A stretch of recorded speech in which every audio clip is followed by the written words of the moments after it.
Hello everyone, আসসালামু আলাইকুম। আটা আর আলু এটা তো আমাদের সবার বাড়িতেই থাকে।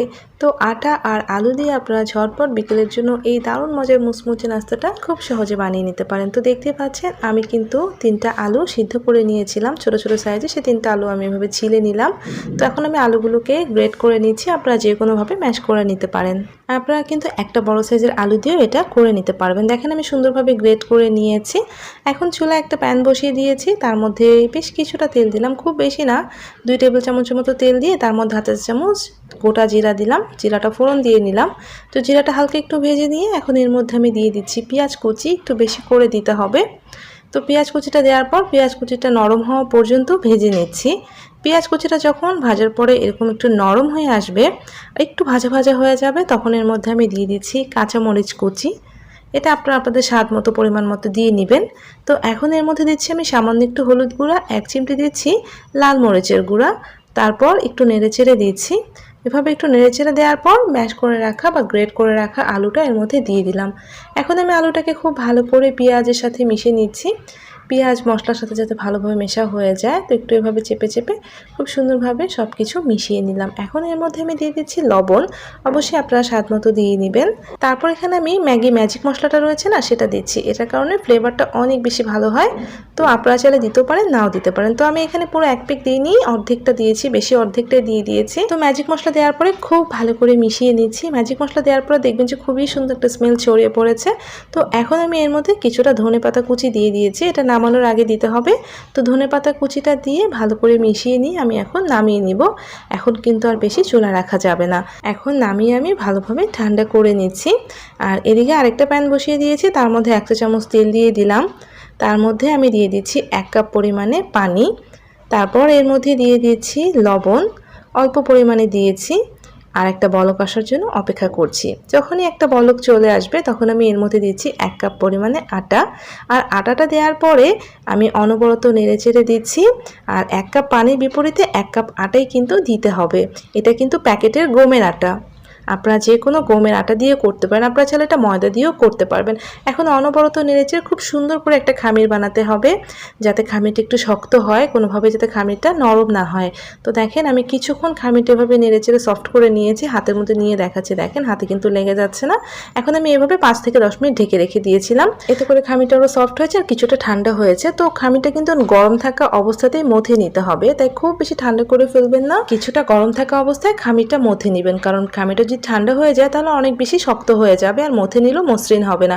তো একটু গরম থাকা অবস্থায় আমি খুব ভালো করে মথে নিয়েছি। দেখেন কতটা সফট হয়ে গিয়েছে, খুবই ভালো করে মথে নিয়েছি। দেখেন মসৃণ একটা খামির বানিয়েছি। এখন আমি খামিরটাকে দুটো ভাগে ভাগ করে নিলাম। এর মধ্য থেকে আমি একটা খামির নিয়ে আরও ভালো করে মথে নিলাম। আর মথে নেওয়ার পর এরকম একটা বলের মতো বানিয়ে নিয়ে হাত দিয়ে চাপা দিয়ে আমি এখন বেলে নিচ্ছি। এই পর্যায়ে কিন্তু কোনো ধরনের আটা, ময়দা, তেল কিছু ছড়িয়ে দেওয়া যাবে না।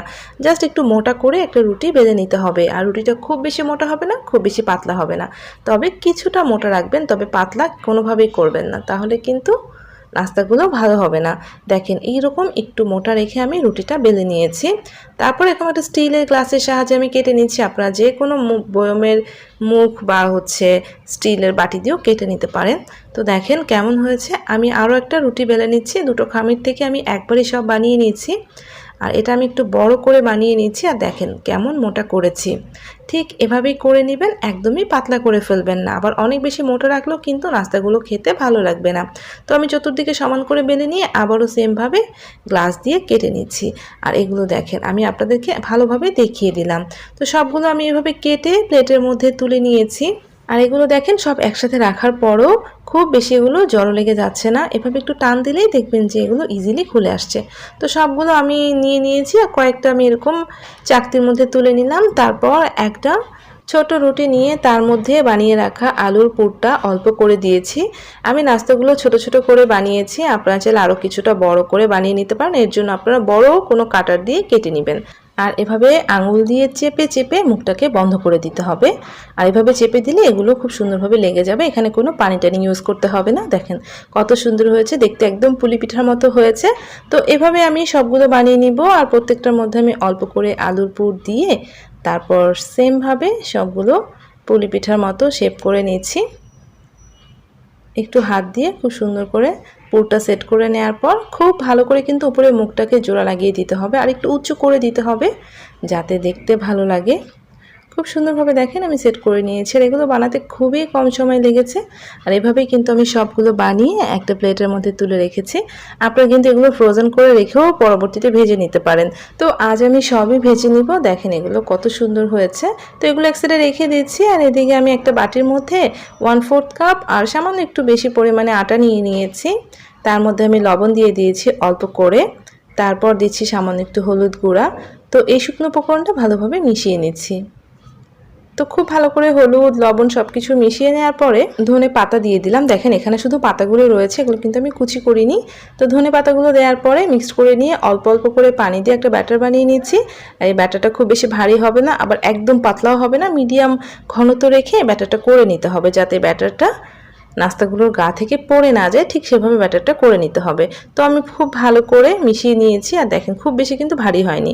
এখন একটা নাস্তা এর মধ্যে নিয়ে আমি ডুবিয়ে দিচ্ছি আর এভাবে ডুবিয়ে ধনেপাতাগুলো উপর দিয়ে একটু দিয়ে দিচ্ছি আর এভাবে দিয়ে আমি তুলে তেলের মধ্যে ভাজতে দিয়ে দিচ্ছি। তেলটা আমি আগেই গরম করে নিয়েছি আর এগুলো ভাজতে খুব বেশি তেলের দরকার হয় না। দেখেন আমি কিন্তু অনেক বেশি তেল দিইনি, অল্প করে তেলের মধ্যে ভেজে নিচ্ছি। আর নাস্তাগুলো দেখেন প্রত্যেকটার উপরে কিন্তু ধনেপাতা রয়েছে। সো আপনারা এভাবে দিবেন, দেখতেও ভালো লাগে, ধনেপাতার একটা খুব সুন্দর স্মেল হয়, খেতেও ভালো লাগে।